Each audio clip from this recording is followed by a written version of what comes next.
Good morning. It's Pastor Bob Grenier from Calvary Chapel here in Visalia, California.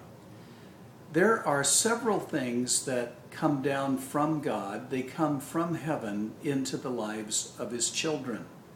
James tells us in the first chapter that every good and perfect gift comes down from the Father of lights, with whom is no variation or shadow of turning.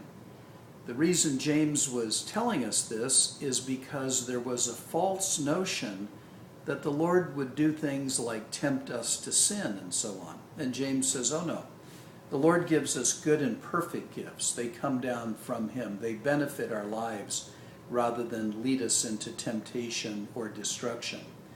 And then another gift that comes down from heaven is detailed for us in the third chapter of the book of James, and that is the wisdom that is from above.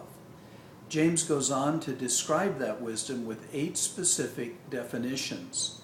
And he is apparently doing that to show the contrast between the wisdom that comes from below, the earthly, the devilish, the demonic, or the sensual wisdom that causes us so much trouble. He also defines that with a great amount of detail. And so the Lord gives us wisdom.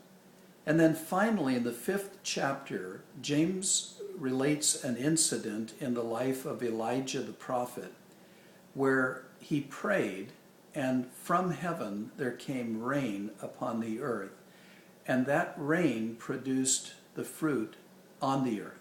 There's a picture there for us. There's a lesson there for us. There's an analogy there for us, and that is that it's through the work of God, through the work of His Spirit, through the Word of God coming into our lives, that God is able to accomplish His purpose for our lives. And that purpose in our lives is that our lives would be fruitful. God has appointed us to be fruitful. He has appointed us to be abundantly fruitful. And He has appointed us that our fruit would remain. And so, may you be encouraged today to know that the Lord gives good gifts, He gives wisdom, and that He wants to produce good fruit in your life. May God give you grace for today.